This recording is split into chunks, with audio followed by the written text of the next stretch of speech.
Perkenalkan, nama saya Maulina akan menjelaskan mengenai pengertian PLTPS. Pembangkit listrik tenaga pasang surut atau PLTPS adalah pembangkit listrik yang menggunakan perbedaan ketinggian air laut saat pasang dan surut untuk menghasilkan energi. Energi ini dapat diperoleh dari gerakan air secara vertikal atau energi potensial dan gerakan air secara horizontal. Selanjutnya saya akan menjelaskan mengenai kondisi PLTPS di dunia dan di Indonesia. Di dunia, PLTPS telah berkembang dan diimplementasikan di berbagai negara. Contoh negara-negara yang sudah menggunakan PLTPS yaitu Perancis, Korea Selatan, dan juga Kanada. Range Tidal Power Station merupakan PLTPS berskala besar pertama di dunia yang mulai beroperasi pada tahun 1966. Pembangkit listrik ini terletak di muara sungai Range Brittany, Perancis, yang memiliki kapasitas terpasang sebesar 240 MW. Yang kedua, saya akan menjelaskan mengenai kondisi PLTPS di Indonesia. Sebenarnya PLTPS di Indonesia masih sangatlah terbatas, meskipun potensi energi pasang surut di Indonesia sangatlah besar. Ada beberapa proyek yang masih dalam tahap pengembangan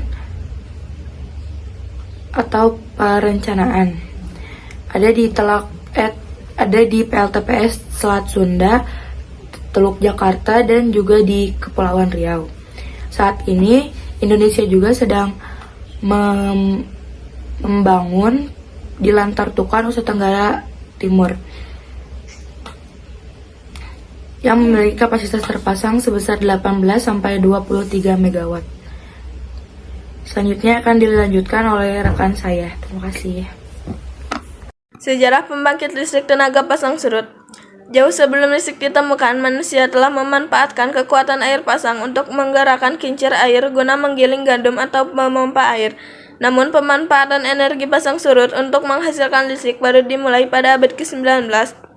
Pada abad ke-19, dengan ditemukannya generator listrik, potensi energi pasang surut untuk menghasilkan listrik mulai dilirik.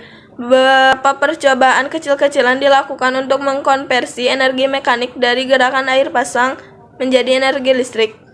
Pada tahun 1966, pembangkit listrik tenaga pasang surut Reims di Prancis diresmikan dengan skala besar pertama di dunia dan menjadi acuan bagi pembangunan pembangkit listrik tenaga pasang surut di negara-negara lain.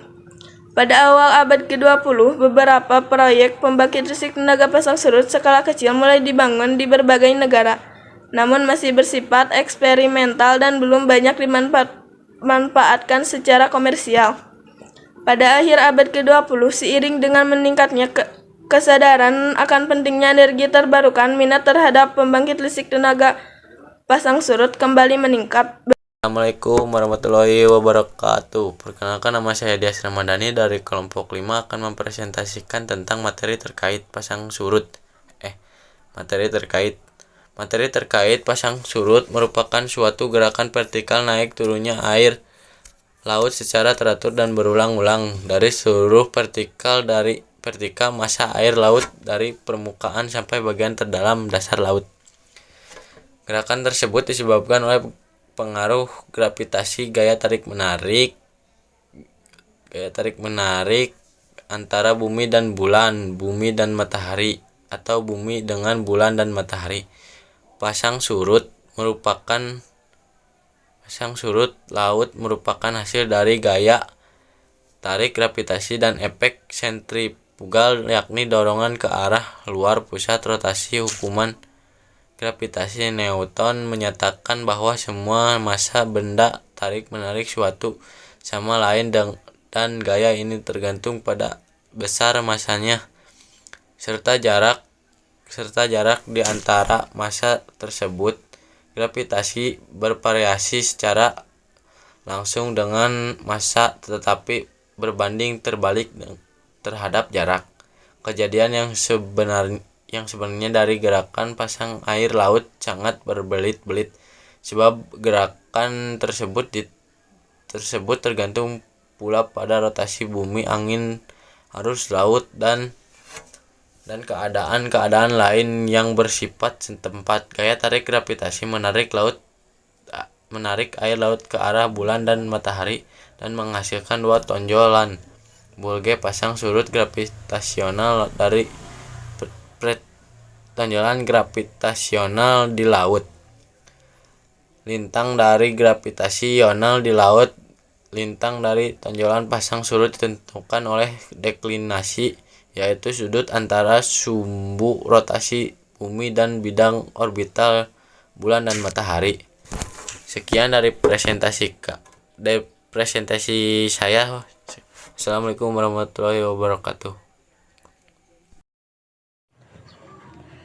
Komponen yang pertama ada bendungan. Bendungan adalah struktur yang menahan air saat pasang tinggi dan melepaskannya saat surut. Yang kedua ada pintu air. Pintu air adalah yang mengatur aliran air masuk dan keluar untuk mengoptimalkan pergerakan air melalui turbin. Yang ketiga ada turbin. Turbin adalah yang mengubah energi kinetik air menjadi energi mekanik. Yang keempat ada generator. Generator adalah yang mengubah energi mekanik dari turbin menjadi energi listrik. Pembangkit listrik pasang surut tidak barrage memanfaatkan energi potensial dari perbedaan tinggi permukaan laut untuk menghasilkan listrik.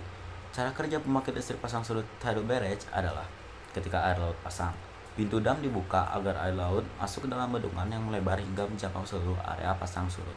Ketika air laut surut, pintu dam ditutup dan air laut dilepaskan. Energi potensial dari perbedaan tinggi air laut diubah menjadi energi mekanik. Energi mekanik tersebut digunakan untuk menggerakkan turbin air yang terhubung dengan generator. Kelebihan dan kekurangan dari PLTPS. Untuk kelebihannya yang pertama adalah terbarukan. Mengapa terbarukan? Karena energi pasang surut berasal dari gaya gravitasi bulan dan matahari, sehingga merupakan sumber energi yang tak terbatas dan ramah lingkungan. Yang selanjutnya adalah konsisten. Karena pasang surut terjadi secara teratur dan dapat diprediksi sehingga pasokan listrik yang dihasilkan lebih stabil dibandingkan dengan sumber energi terbarukan lainnya, seperti matahari ataupun angin. Dan yang selanjutnya, tidak membutuhkan bahan bakar. Karena PLTPS berbeda dengan pembangkit listrik lainnya. PLTPS tidak memerlukan bahan bakar seperti fosil, sehingga tidak menghasilkan emisi gas rumah kaca.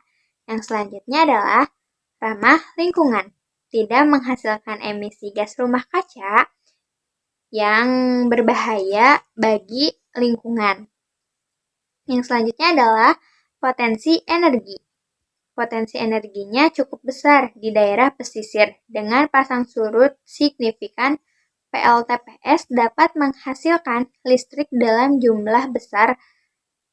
Dan untuk kekurangan dari PLTPS yang pertama adalah biaya pembangunan yang cukup tinggi karena membutuhkan infrastruktur yang kompleks seperti bendungan atau turbin besar sehingga biaya pembangunannya sangat tinggi. Dan yang selanjutnya adalah terbatas oleh kondisi geografis. Hanya dapat dibangun di daerah dengan pasang surut yang cukup tinggi dan konsisten.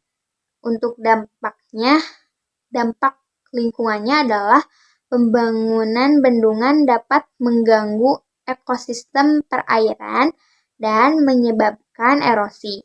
Yang selanjutnya adalah produksi listrik tidak stabil karena ketergantungan pada pasang surut membuat produksi listrik tidak konsisten dan sulit diprediksi. Terima dari kelompok kami, mohon maaf bila ada kesalahan. Assalamualaikum warahmatullahi wabarakatuh.